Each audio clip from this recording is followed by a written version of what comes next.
ఒక 10 పాఠాలు నా పిల్లలకి చెప్పాలనుకుంటున్నాను. ఏమిటంటే అవి, if you make a mistake fix it. అంటే బాగా మిస్టేక్ చేసావు, ఆ మిస్టేక్ని నువ్వేం చేయాలి, దాన్ని తొలగించుకోవాలి. ఇఫ్ యు ఆర్ థ్యాంక్ఫుల్, నువ్వు చాలా కృతజ్ఞతగా ఉన్నావు, దాన్ని చూపించాలి. ఇఫ్ యు ఆర్ కన్ఫ్యూజ్డ్, ఒకవేళ నువ్వు కన్ఫ్యూజన్లో ఉన్నావు బాగా లైఫ్లో, క్వశ్చన్స్ వేయండి. ఎందుకు కన్ఫ్యూజన్లో ఉన్నాను నేను అని మనసుకు వేసుకోండి. లేదా మన వల్ల ఆ ఓపిక లేకపోతే ఎదుటి వాళ్ళకి తండ్రి కానీ తల్లి కానీ ఉంటే వాళ్ళతో మాట్లాడచ్చు. ఇఫ్ యు లవ్ సమ్వన్, ఎవరినైనా ప్రేమిస్తున్నావు అని అన్నప్పుడు వాళ్ళకి చెప్పేయండి. ఇఫ్ యు హర్ట్ సమ్వన్, ఎవరినైనా బాగా గాయపరిచావు, అప్పుడు రెస్పాన్సిబిలిటీ తీసుకోండి. If you are stuck, ask for help. అంటే నువ్వు ఎక్కడైనా బాగా దాన్ని ఏమంటారు, ఏం చేయాలో తెలియని పరిస్థితుల్లో ఉండిపోయావు, నువ్వు స్ట్రక్ అయిపోయావు ఒక చోట, దానికి హెల్ప్ తీసుకోండి, ఎవరిదైనా తెలిసిన వాళ్ళది.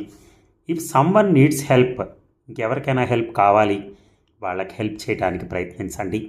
If you are wrong, acknowledge it. నేను నిజంగా తప్పు చేశాను, తప్పు మాట్లాడాను, లేకపోతే ఏ రకంగానైనా ఒక తప్పును అనుసరించినప్పుడు ఏం చేయాలంటే అమ్మటే ఒప్పుకోవాలి, నిజమే నేను తప్పు చేశాను, again it will not repeat అని చెప్పగలిగి ఉంటే చాలు. అలాగే if you fall, get backup. ఒకవేళ నువ్వు పడిపోవటం జరిగింది అంటే జీవితంలో పడిపోవటం కావచ్చు, ఏ విధంగానైనా, అలా అయితే కింద పడిపోవటం కావచ్చు, ఏదైనా కానీ ఎమ్మటే సర్దుకోవటానికి ప్రయత్నించాలి. ఎందుకంటే అలాగే ఉంటే మనసు విధాలు ఆలోచించడం మొదలు పెడుతుంది, అది ఉండకూడదు. అదొకటి. If you see a wrong, take a stand to make it right.